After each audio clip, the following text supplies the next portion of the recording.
Pep Guardiola is one of the greatest managers in football history, and his tactical ideas have revolutionised the way teams play football.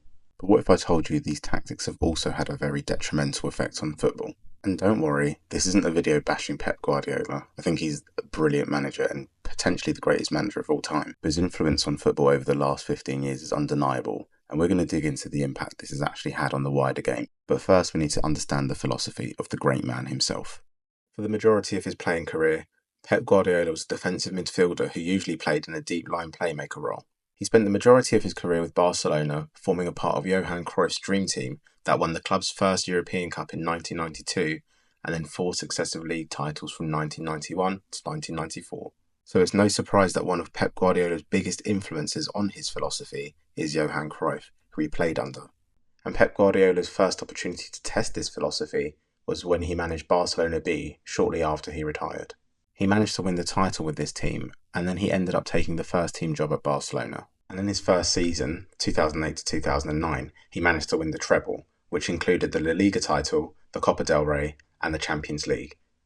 And he was actually the youngest manager to win the Champions League at that time. After a short sabbatical, he joined Bayern Munich in 2013. In each of his 3 seasons, he won the title, including 2 domestic doubles. He then left to join Manchester City in 2016, and since then he's been breaking records left, right and centre, including a centurion season in which he got 100 points in a single season. They also managed to complete a treble in the 2022-23 season. Now, of course, the main reason he was able to do this is because he's a brilliant manager with a great philosophy. His philosophy can be summarised by trying to control the game through possession.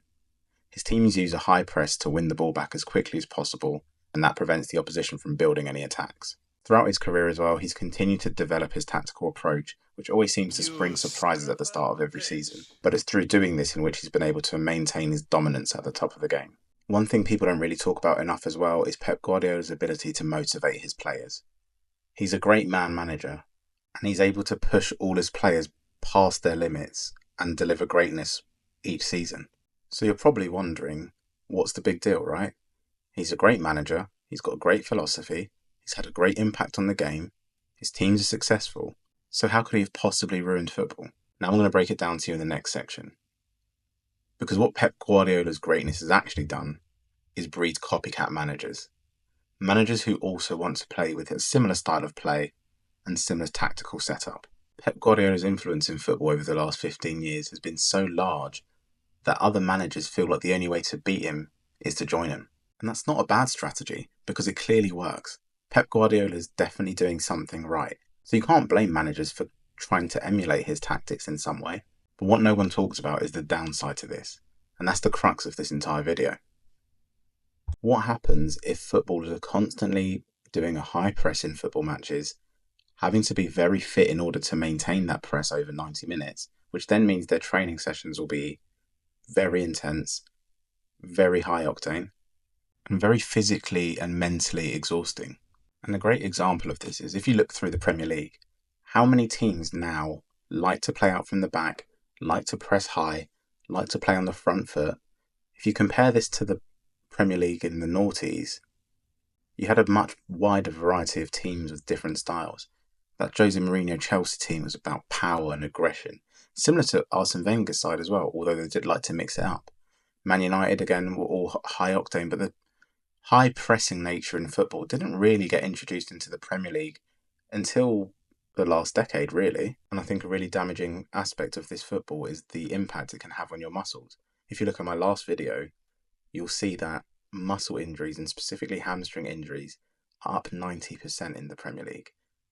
And I don't believe that's a coincidence. But let's be fair as well, we need to take the good with the bad. The Pep Guardiola side from 2008 to 2012 was arguably the greatest club team we've ever seen. And what Manchester City are doing in the Premier League now is also unprecedented. But again, let's look at the players who've been complaining about there being too many football matches and player welfare. Rodri, Kevin De Bruyne, Ilkay Gundogan. 3 players who currently play under Pep Guardiola. So again, I don't think that's a coincidence. I think the toll that his football takes on you is really straining physically and mentally. And if you combine that with the increasing amount of games you play in the football calendar, it's no wonder these players are breaking down. as seen by Rodri's latest injury. But it's not like every single Pep Guardiola player is riddled with injury. In fact, remember when Pep Guardiola first signed Erling Haaland? Everyone was concerned that he'd be too injury prone and he'd constantly break down, because he did get quite a few injuries at Borussia Dortmund. But Pep Guardiola and his staff have managed his workload really well and have actually managed to keep him fit for a very long period of his Manchester City career. And not only has he been kept fit, he's been in incredible goal-scoring form. And I think he's on track to be the greatest goal scorer of all time.